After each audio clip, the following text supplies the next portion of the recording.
ఓం శ్రీరామచంద్ర పరబ్రహ్మణే నమః. ఓం నమో వశిష్ఠ విశ్వామిత్ర వ్యాస వాల్మీకి సుఖాదిభ్యః. ఓం శుక్లాం భరధరం విష్ణుం శశివర్ణం చతుర్భుజం ప్రసన్నవదనం ధ్యాయేత్ సర్వవిఘ్నోపశాంతయే. ఓం నమో బ్రహ్మాదిభ్యో బ్రహ్మ విద్యా సంప్రదాయ కర్తృభ్యో వంశ ఋషిభ్యో మహద్భ్యో నమో గురుభ్యః. ఓం శ్రీరామో రామభద్రశ్చ రామచంద్రశ్చ శాశ్వతః రాజీవలోచన శ్రీమాన్ రాజేంద్రో రఘుపుంగవః. శ్రీ యోగ వాసిష్టము నిర్వాణ ప్రకరణము ఉత్తరార్ధము. అయితే యథాప్రాప్తమైనటువంటి క్రియలను చేసేటువంటి జ్ఞానుడు ఏ విధంగా ఉంటారు అంటే, ఇహ సంబంధమైనటువంటి జ్ఞానశూన్యులై మత్తు పదార్థాన్ని సేవించినటువంటి వారిలాగానే బ్రహ్మానందము చేత మధోన్మత్తులై యంత్రము చేత కదిలించబడేటువంటి ఆ యొక్క కొయ్యలతోటి రాళ్లతోటి తయారు చేసిన విగ్రహ ప్రతిమల్లాగానే అహంభావరహితము చేసుకుని అహంభావరహితులై వారు విహరిస్తూ ఉంటారు. అటువంటి వివేకవంతులు మోక్షలక్ష్మి అనేటువంటి విలాసిని అందలే అతి ఆసక్తి చేత వారి యొక్క దేహాదుల అనుసంధానం కూడా లేని వారిలాగానే కనబడుతూ సగము నిద్రించినటువంటి బాలునిలాగానే వాని యొక్క చేష్టలు చేస్తూ ఈ విధంగా అంటే పంచమాది భూమికలను పొందినటువంటి వారే అయి ఉంటారు. ఏ విధంగా అంటే శుభేచ్ఛ విచారణ తనుమానసి మరి అసంశక్తి అనేటువంటివి తనుమానసి శుభేచ్ఛ విచారణ తనుమానసి సత్వాపత్తి అసంశక్తి అంటే దేని పట్ల కూడా ఆసక్తి లేకుండా ఉండేటువంటి ఈ 5 భూమికలను ఈ జ్ఞాన భూమికలను పొందినటువంటి వారే అయి ఉంటారు. ఆ విధంగానే అని చెబుతూ అంతేకాదు ఏదైతే సమూలంగా వదిలిపెట్టబడిందో అదే నిజంగా వదిలిపెట్టబడింది అని కదా చెప్పబడుతుంది. అలా కాకుండా ఏదైతే మూలాన్ని అలాగే ఉంచేసి చేయబడేటువంటి ఏ త్యాగమైతే ఉంటుందో అంటే ఇప్పుడు వృక్షాన్ని తొలగించాలి అనుకున్నాం. ఆ తొలగించాలి అనుకున్నటువంటి వృక్షాన్ని మూలం వేళ్లతో సహా పెకలించి వేయాలి. కానీ కొమ్మలు నరికితే ఏమవుతుంది, మళ్ళీ కూడా చిగుళ్ళు వస్తాయి కదా, అది చిగిర్చి మళ్ళీ కూడా పెద్దదే అవుతుంది. అందుకని కర్మవృక్షం యొక్క మూలాన్ని అంటే చిదాభాసుని ఏ చిత్తమైతే ఉన్నదో ఆ భాష మాత్రంగా లేకనే ఉన్నట్లుగా కనబడుతూ ఉన్నటువంటి ఆ చిదాభాస తత్వాన్ని వదిలివేయకుండా అంటే ఆ యొక్క చిదాభాస తత్వము అనబడేటువంటి వృక్షాన్ని దాని కొమ్మల చివరలను అంటే చిదాభాస తత్వము అనేటువంటిది ఏంటి, లేకనే ఉన్నట్లుగా కనబడేటువంటి ఈ యొక్క దేహ ఉపాధుల సముదాయాలే కదా, వాటిలో ఉన్నటువంటివి వాటిని అది అబద్ధము అది అసత్యము అస్థిరము అని తలంచక కర్మేంద్రియాలను నిగ్రహించడం జ్ఞానేంద్రియాలను నిగ్రహించడం ఈ విధంగా ప్రాణ అపాన వాయువులను కూడా బంధించాలని ప్రయత్నించడం ఇటువంటివన్నీ కూడా వృక్షాన్ని ఛేదించాలి అనుకునేటువంటి వాడు కొమ్మలను నరికినట్లుగానే ఎటువంటి ప్రయోజనం లేకుండా ఉంటుంది. ఇలా కర్మేంద్రియ జ్ఞానేంద్రియ ఇంద్రియ సంఘాతాన్ని ఎవరైతే నిగ్రహిస్తారో దానివల్ల వానికి ఏమవుతుంది, దుఃఖమే మహా దుఃఖాన్నే కలగజేస్తుంది. కానీ ఆ చిదాభాస తత్వము అనేటువంటిది ఏమాత్రము అబద్ధంగా వాడు స్థిరపడలేడు అని చెబుతూ అవేదనాత్మనాతేన కర్మత్యాగుంగ సిద్ధ్యతి క్రమేణ నేతరేణాత ఏతదేవాః రణభవః. ప్రియుడవకు రామచంద్ర, ఈ చిదాభాసుని అంటే లేకనే ఉన్నట్లుగా కనబడేటువంటిది ఆభాస మాత్రంగా అసత్య రూపంలో అస్థిర పదార్థ రూపంలో కనబడేటువంటి ఆ చిదాభాసుని మరి వదిలివేయాలి. ఆ అబద్ధాన్ని అబద్ధంగానే గుర్తించాలి. అప్పుడు మాత్రమే కర్మత్యాగము అనేటువంటిది సిద్ధిస్తుంది. కాబట్టి మనం ఎప్పటి వరకు కూడా చెప్పుకున్నటువంటి క్రమాన్ని అనుసరించి నీవు అభ్యాసము చేయుచూ ఉండు. ఇతర క్రమాలని ఇతరమైనటువంటి క్రమములను నీవేమీ అభ్యసించిన అవసరం లేదు. ఓ రామా, ఈ ప్రకారంగా చిదాభాసరాహిత్యము చేత మాత్రమే కర్మ అనేటువంటిది సిద్ధిస్తుంది. కానీ కర్మేంద్రియాలను జ్ఞానేంద్రియాలను నిగ్రహించినంత మాత్రము చేత కర్మత్యాగము అనేది సిద్ధించదు. మరి ఏ ఇతర ఉపాయము చేత కూడా కాదు కదా. కాబట్టి అటువంటి దానిని నీవు మనం ఇప్పటి వరకు క్రమంగా చెప్పుకున్నాం కదా, ఆ క్రమాన్ని అనుసరించి బాగా అభ్యాసము చేస్తూ ఉండు అని తెలియజేస్తూ, ఏత్వేవ కర్మ సంత్యాగమకృత్వాత్ కుర్వతే అత్యాగం త్యాగ రూపాత్మ గగనం మారయంతితే. ఎవరైతే ఇటువంటి కర్మత్యాగాన్ని ఆచరించకుండా ఇతర విధాలైనటువంటి హఠయోగాదులు అంటే ఈ యొక్క వాక్కు పాణిపాద గుహ్య పాయువులను, అంతేకాదు శ్రోత్ర త్వక్కు చక్షు జిహ్వ ఘ్రాణాలు అనబడేటువంటి జ్ఞానేంద్రియాలను, పంచప్రాణాలను, పంచతన్మాత్రలను వీటిని నిగ్రహించాలి అనేటువంటి హఠయోగాదుల చేత ఈ సంయమాన్ని మాత్రమే అంటే భౌతికమైనటువంటి ఇంద్రియ సంఘాతాన్ని మాత్రమే నిగ్రహించడానికి మాత్రమే ప్రయత్నిస్తూ ఉంటారో వారు త్యాగము చేయనటువంటి వారే అని నీవు తెలియాలి. అది త్యాగము కానే కాదు, ఆకాశాన్ని బాదుచున్నవారే అవుతారు. ఎందుకు అంటే ఆకాశాన్ని బాదితే ఆకాశానికి దెబ్బ తగులుతుందా? విసిరేవాడికే ఆయాసం వస్తుంది. అలాగే ఈ వ్యర్థమైనటువంటి క్రియను ఆచరిస్తూ ఉన్నారు అనే కదా భావం. అంటే ఈ ప్రకారంగా ఈ చిదాభాసరాహిత్యము ద్వారా అంటే లేకనే ఉన్నట్లుగా కనబడేటువంటి ఆభాసమాత్రుడైనటువంటి ఈ యొక్క జీవదేహ సముదాయాలు అన్నీ కూడా ఇవి గనక నశించకపోతే కర్మత్యాగము అనేటువంటిది గావించకుండా ఏ విధంగా చిదాభాసరహితము చేసుకోవడమే కర్మత్యాగము. అలా చేయకుండా హఠపూర్వకంగా అంటే ఇంద్రియాలను ఇబ్బంది పెడుతూ వాటిని దుఃఖించేటట్లు చేస్తూ వాటిని నిగ్రహించాలి అని ఈ కర్మేంద్రియాలు మొదలైనటువంటి ఇంద్రియాలను నిగ్రహాన్ని మాత్రం ఎవరైతే చేస్తూ ఉంటారో అటువంటి వారు త్యాగము చేయకనే దానినే త్యాగం చేసినట్లుగా భావిస్తారు. అటువంటి వారు ఎలాగా అంటే ఆకాశాన్ని కర్రలతో కొట్టేటువంటి వారే అవుతారు. ఖాళీని ఎవరైనా సరే కర్రలతో అయినా చేతులతో అయినా కొట్టగలరా?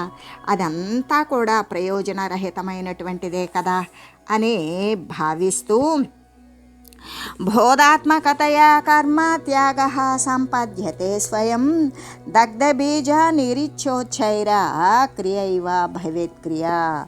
ఆత్మజ్ఞానము కలగడం చేత కర్మత్యాగము అనేటువంటిది స్వయంగా సిద్ధిస్తుంది. అసలు కర్మను ఎలా వదిలివేయాలి అంటే కర్మను వదిలివేసినటువంటి సిద్ధి ఎలా జరుగుతున్నది అంటే ఆత్మజ్ఞానము కలగడం మాత్రమే కర్మను వదిలివేయడం అనేటువంటిది జరుగుతుంది. ఎలాగంటే దగ్ధబీజము వంటిదియే కదా ఈ ఇచ్ఛారహితమును అగు అంటే దగ్ధబీజము కాల్చబడినటువంటి విత్తనము మళ్ళీ కూడా భూమిలో వేసి నీరు పోస్తే మొలకెత్తుతుందా? లేదు. దానిలో అంకురించేటువంటి భాగం కాలిపోయింది, దానికి ఇంక మళ్ళీ అంకురించేటువంటి సమర్థత లేదు. అలాగనే ఈ యొక్క వాసనావర్జితమును అంటే ఏ వాసనలు కోరికలు ఇచ్చలు ఉన్నవో అవన్నీ కూడా వదిలివేయడమే ఈ దగ్ధబీజము వంటిది అంటే కాల్చబడినటువంటి విత్తనము లాంటిది. ఇచ్ఛారహితమును అయినటువంటి అంటే ఏ కోరిక కూడా లేకుండా కోరికలు వాసనలు నశించిపోయినటువంటి జీవన్ముక్తుల యొక్క గొప్ప ఆరంభము కలిగినటువంటి క్రియయు అది కూడా అటువంటి క్రియ కూడా క్రియ కానటువంటిదియే అవుతుంది. అది ఆ కర్మయే అవుతూ ఉన్నది. ఆత్మజ్ఞానము చేత కర్మత్యాగము అనేటువంటిది స్వయంగానే కలుగుతూ ఉన్నది కదా. ఎలాగంటే అటువంటి జీవన్ముక్తుని యొక్క అంటే జీవించి ఉండగానే వానికి వాసనలు నశించినటువంటి వాడు ముక్తత్వాన్ని పొందినటువంటి వాడే.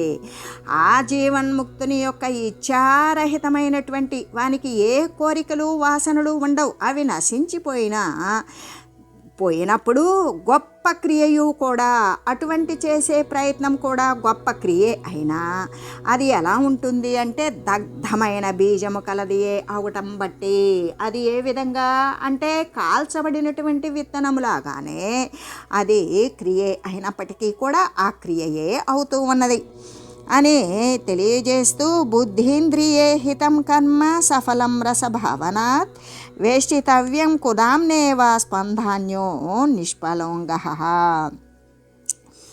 అంటే తాటి చేత చుట్టబడినటువంటి కూపకాష్టం యొక్క క్రియచే జలము కూపము నుండి ఏడ్వబడగా ధాన్యము మొదలైనటువంటి సంపదలు ఫలిస్తూ ఉన్నవి.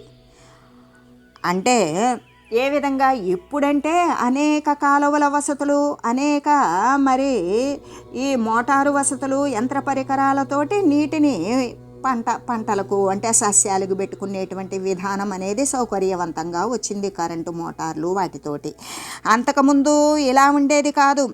అంటే కూపకాష్టము అంటే ఏ విధంగా అంటే బావి మీద ఒక కొయ్య వేసేవాళ్ళు, ఆ కొయ్యకు తాడును చుట్టేవాళ్ళు, ఆ తాడు ఇక కింద నుండి ఒక పెద్ద బాణ కానీ లేదా వెదురుతో చేయబడి చిక్కగా అలకబడినటువంటి ఒక పెద్ద దుంగ కానీ వేసి ఆ యొక్క బావి నుండి నీటిని ఆ గిలక ద్వారా బయటికి తోడి, ఇక ఆ తోడినటువంటి దానితోనే మడులను తడిపి పంటలను పండించేటువంటి వాళ్ళు. ఆ విధంగా అంటే ఆ తాటితో చుట్టబడినటువంటి ఆ బావిలో కట్టబడినటువంటి కొయ్య ద్వారా వచ్చిన నీటి నుండి ఆ నీరు ఎట్లా కాష్టము గుండా ఏడవబడుతుంది. ఎందుకు? ఆ కొయ్యే ఆధారం అవుతుంది. ఆ కొయ్యకు తాడు చుట్టి దానికి ఒక పాత్ర వదులుతారు. దాని ప్రకారంగా ఏడవబడినటువంటి జలము ఆ ధాన్యము మొదలైనటువంటి పంటలకు ఆ నీటిని పంపిస్తూ ఉండగా అది మాత్రమే సంపదని ఫలిస్తుంది. ఈ విధంగా అంటే కేవలము కోపకాష్టం యొక్క వ్యర్థక్రియచే ఫలింపనట్లుగా, అంటే కేవలము కూపకాష్టం యొక్క వ్యర్థక్రియచే ఫలింపదు కదా, లాగలేదు, అది ఏడవబడలేదు. జలం ఉన్నది కూపంలో, అంటే బావిలో నీళ్లున్నాయి, కానీ అదే తాడు లేదు. తాడు కట్టి లాగకపోతే ఆ బావి ఉన్నా దానికి పక్కన కొయ్య ఉన్నా అటువంటి ఏ క్రియ కూడా చేయకపోతే ఆ నీరు బయటికి రాదు, పంటలు పండవు. అలాగే బుద్ధితో కూడుకొని ఉన్నటువంటి ఇంద్రియాల చేత భోగాసక్తి అంటే అనుభవయోగ్యమైనటువంటి ఆసక్తి రసభావనతో కూడి చేయబడేటువంటి కర్మే ఫలిస్తుంది. కానీ ఇతరమైనటువంటి శరీరాదుల యొక్క చేష్టా మాత్రము చేత చేయబడేటువంటి కర్మ ఎప్పటికీ కూడా ఫలింపదు కదా. అంటే వాసనారహితమైనటువంటి ఆ విధమైనటువంటి కర్మ చేయకపోతే ఆ కర్మ అనేటువంటిది ఫలింపదు. ఎలాగంటే ఇతరమైనటువంటి శరీరాదుల చేష్ట మాత్రము చేత, ఇంకా ఈ తెలివైనటువంటి వాడు కర్మత్యాగము చేయాలి అని చేసేటువంటి వాని వల్ల అయితే ఈ క్రియ అనేది ఫలిస్తుంది.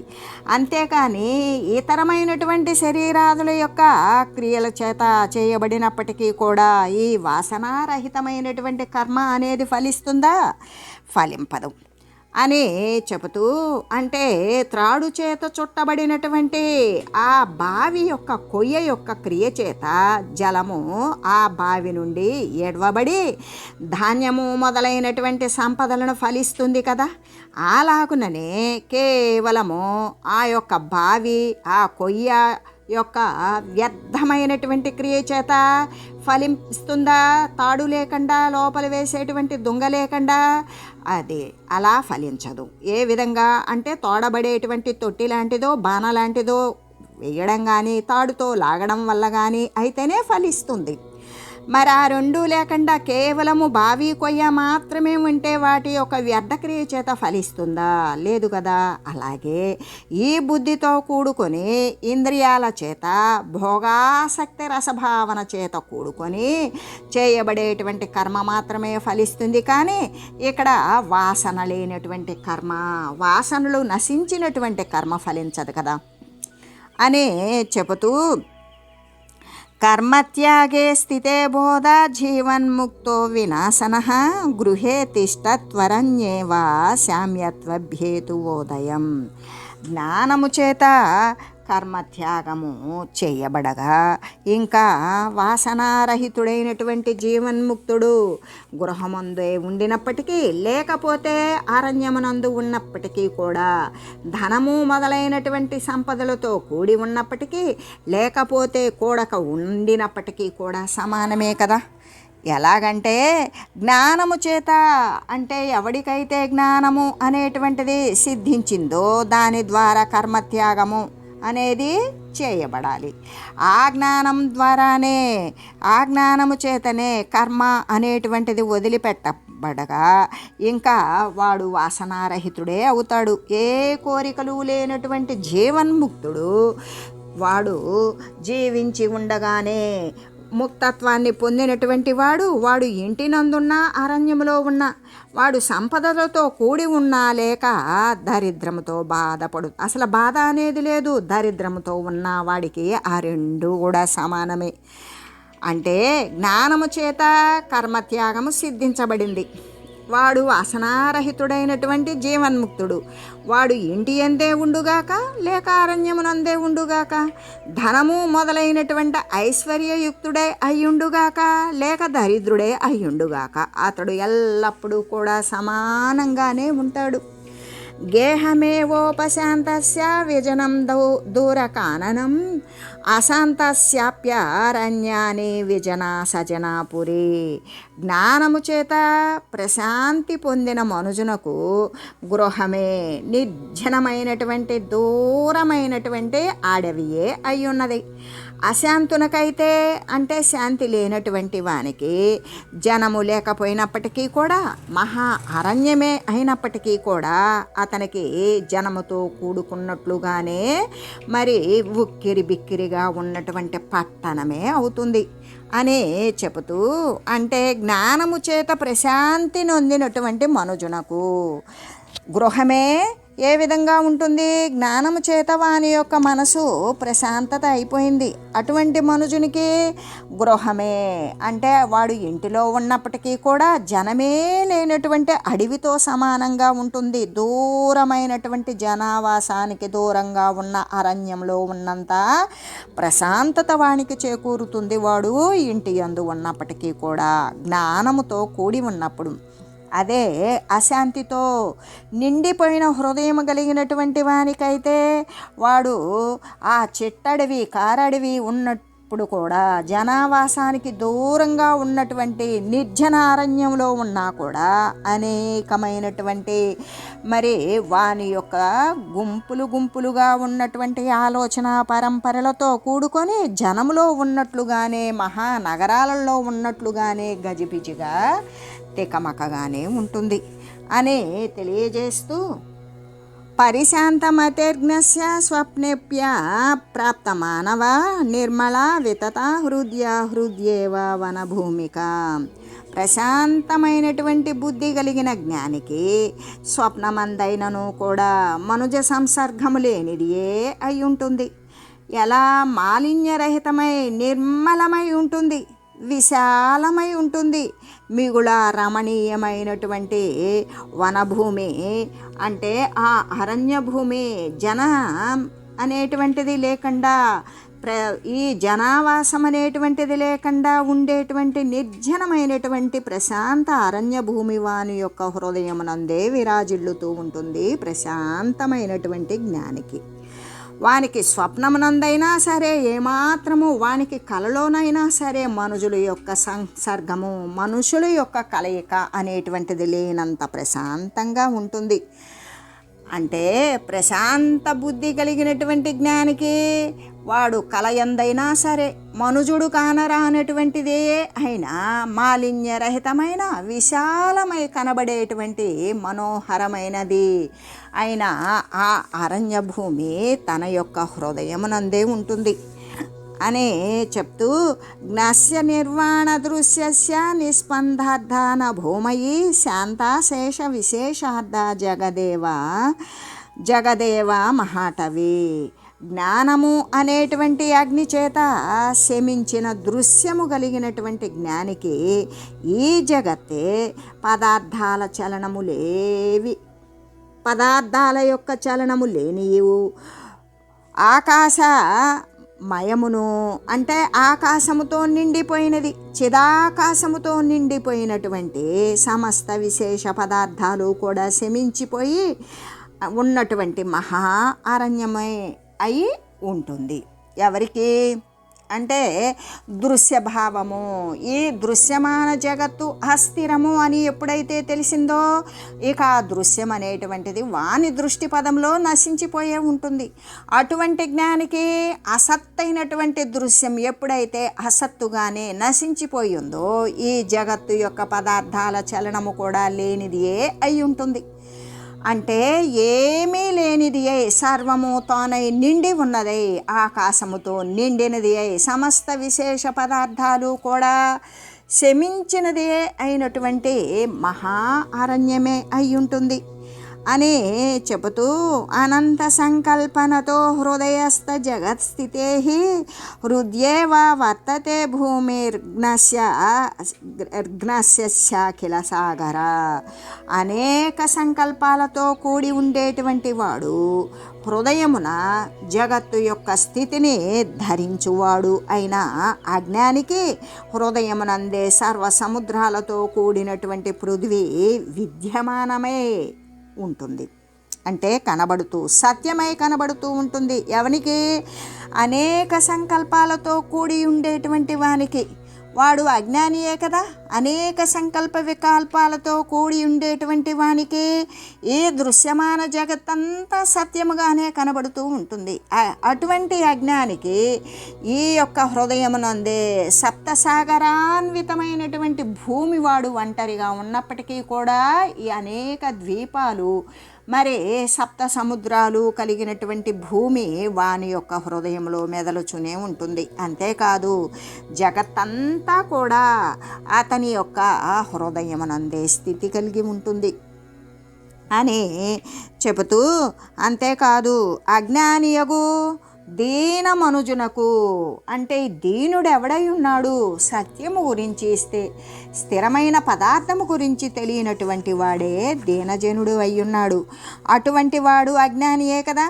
ఆ అజ్ఞాని అయినటువంటి దీన మనుజునకు నానా రకాలైనటువంటి సుఖము దుఃఖము మొదలైనటువంటి ద్వంద్వాలు అనబడేటువంటి క్లేశాల చేత సంకటాల చేత వ్యాపించబడి అనేక రకాలైనటువంటి కార్యాల ఆరంభాలతో కూడుకొని పలువిధ ఆకారాలతో కూడినదే అయినటువంటి ఈ గ్రామ సమూహము అనేటువంటిది మరి ఎక్కడో ఉండదు, వాని యొక్క హృదయమునందే ఉంటుంది.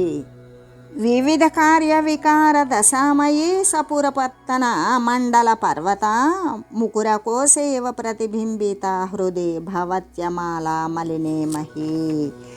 అంటే అద్దమనందు ఉన్నటువంటి అద్దమందులాగానే ఈ యొక్క మలిన హృదయమునందు ధనాన్ని ఆర్జించడం, వానిని ఖర్చు పెట్టడం మొదలైనటువంటి వివిధ కార్యాల చేత కూడా ఎల్లవేళలా లోభాలతో మోహాలతో శోకాలతో భయాలతో మొదలైన వికార దశల చేత నిండిపోయి కనబడేటువంటిది నగరాలు మహానగరాలు దేశాలు దేశాంతరాలు పర్వత సహితాలతో ఉన్నటువంటి ఈ నిర్మలమైనటువంటి పృథ్వీ ప్రతిబింబిస్తూ ఉన్నది అనే తెలియజేస్తూ అత్యంతం మార్జితే వేద్యే యదా తత్వమవేదనం నిష్క్రియం చాపి విదుషం తథోపాయ ఇహోచ్యతే. అంటే వేద్యము అంటే విషయము, ఏది తెలియగలుగుతామో అది సంపూర్ణంగా గనక ఆ వేద్యము తొలగించబడగా ఇక చిదాభాసరహితమై ఏది లేకనే ఉన్నట్లుగా కనబడుతుందో ఆభాస మాత్రంగా దానిని ఏ విధంగా రహితం చేసుకోవాలి అనేటువంటి నిష్క్రియమైనటువంటి అసలు క్రియే కానటువంటిది కర్మత్యాగమే అయినటువంటి ఆ బ్రహ్మము ఎట్లు విఘ్నులకు అనుభూతమవుతుందో ఆ యొక్క ఉపాయాన్ని గురించి ఇక్కడ తెలియజేస్తూ అయితే ఈ నిర్వాణ ప్రకరణమున ఉత్తరార్ధమున యోగోపదేశము అనేటువంటి దానిని గురించి తెలియజేసి ఇంకా కూడా శ్రీ వశిష్ఠ గురుదేవులు ఈ విధంగా తెలియజేస్తూ ఉన్నారు. సాహంతాది జగచ్ఛాంతౌ బోధే సంవిత్ కళాత్మని సంశాంత దీప సంకాశాత్యస్త్యాగ సిద్ధ్యతి నాణ్యధ. కాబట్టి ఓ రామచంద్ర, మరి తైలము అనేటువంటిది క్షయించిపోయింది. ఇప్పుడు దీపం ఉన్నది, ఆ దీపంలో నూనె పోస్తేనే కదా దీపం వెలుగుతుంది. అలాగే ఇక్కడ నూనె అనేటువంటిది అయిపోయింది. అయిపోవడం వల్ల దీపం కూడా క్షయించిపోతుంది. ఆ విధంగానే ఆత్మజ్ఞాన రూపమైనటువంటి చైతన్య కళ అనేది ఉదయించడము చేత అహం, త్వం అనేటువంటిది నేను, నీవు మొదలైనటువంటి వాటితో కూడుకొని ఏ జగత్ అయితే ఉంటుందో అది సిద్ధిస్తుంది. మరి ఒక విధంగా అయితే కాదు కదా అని తెలియజేస్తూ, అంటే దృక్కునకు సర్వదృశ్య త్యాగమే కదా మోక్షము. ఎవడైతే చూస్తూ ఉన్నాడో చూసేవాడికి సర్వదృశ్యము కూడా నశ్యము అని తెలియడమే మోక్షము. కర్మత్యాగము అనేటువంటిది త్యాగము కాదా అంటే త్యాగము కానే కాదు. ఎందుకు అంటే వృక్షాన్ని పెకలించాలంటే వృక్షము యొక్క మూలము వ్రేళ్లతో సహా పెకలించాలి, కానీ కొమ్మలు కొట్టుకుంటే వృక్షము నశించదు అన్నట్లుగానే ఈ కర్మత్యాగము అనేటువంటిది ఏ విధంగా అంటే బాహ్యమైనటువంటి ఇంద్రియాలను నిగ్రహించడం, అవి కర్మత్యాగము కానే కాదు. లేకనే ఉన్నట్లుగా కనబడేటువంటి చిదాభాస తత్వాన్ని గురించి రహితము చేసుకోవడమే కర్మత్యాగము. అయితే బోధయే త్యాగము అని చెప్పబడినది. ఎటువంటి బోధ అంటే సర్వదృశ్య త్యాగ రూపమైనటువంటిది. అది కేవలం ఆత్మస్థితియే కదా, అది ఏ త్యాగము అని చెప్పబడింది. అంటే జగత్తు యొక్క ప్రతిభ లేనిదే అయి ఉన్నది. మరి జగత్తు యొక్క ప్రతిభ లేనప్పుడు ఏం మిగిలి ఉంటుంది అంటే ఏకమైనటువంటిది, నాశము లేనటువంటిది. అహంత్వ అంటే నేను, నీవు అనేటువంటిది వదిలివేసినటువంటి సర్వము కూడా సర్వవ్యాపక స్థితిలో ఉన్న ఆత్మయే సర్వత్యాగ రూపము అయినటువంటి మోక్షమే అవుతూ ఉన్నది. అంటే ఈ దేహమే నేను, ఈ శరీర సంబంధాలైన ఈ గృహాలు, ఈ ధనాదులు నావి. ఇటువంటి రూపమగు జగత్తు ఎలాగంటే నూనె లేని దీపములాగానే శమించిపోగా, ఇక బోధరూపము అంటే జ్ఞానరూపమైనటువంటి చైతన్య రూపమైనటువంటి ఆత్మయే కదా శేషిస్తుంది, మిగిలి ఉంటుంది. అది ఏ పరమ నిర్వాణమైనటువంటి మోక్షము. ఈ దేహమే నేను, ఈ గృహాదులు నావి. ఈ విధమైనటువంటి దృశ్య తాదాత్మ భావన, దృశ్యమునందు ఎవడైతే లీనమైనటువంటి భావన ఎవనికైతే నశించకుండా ఉన్నదో అతనికి జ్ఞానము కానీ, శాంతి కానీ, త్యాగము కానీ, మోక్షరూప సుఖము కానీ ఎప్పటికీ ఉండవు, ఉండనేరవు. అయితే ఈ ధనాదులు నావి, మరి ఈ శరీర ఇంద్రియాదులు నేను. ఇటువంటి రూపమైన జగత్తు అంతా కూడా నశించిపోగా జ్ఞానరూపముతో బోధరూపమై కళ్యాణకారకమైనటువంటి శివస్వరూపమై సర్వదా ఎక్కడ చూచినప్పటికీ కూడా శాంతమైనటువంటి ఆత్మయే కదా మిగిలి ఉంటుంది. దానికి ఇతరముగా ఇంకేది కూడా లేదు అని తెలియజేస్తూ తత్వబోధ చేత అహం అంటే నేను, దేహాభిమానము అనేటువంటి అంశము నశించిపోగా, తత్వబోధ అంటే శాశ్వత స్థిర పదార్థాన్ని గురించి తెలిసిన జ్ఞానము చేత దేహాభిమాన అంశము నశించిపోతుంది. ఇక మమత్వాంశమైనటువంటి ఇక్కడ నేను అన్నప్పుడు చూడబడేటువంటి దృశ్యమాన వస్తుతతి నాది అనేటువంటి జగత్తు కూడా నశించిపోతుంది. అలా క్షయించిపోతే పోతుంది. కానీ యథార్థంగా ఏదైనా క్షయిస్తుందా? లేదు. ఎలాగంటే సర్వత్రా కూడా అసలు సర్వము కూడా నశించేది, ఉత్పన్నమయ్యేది లేదు.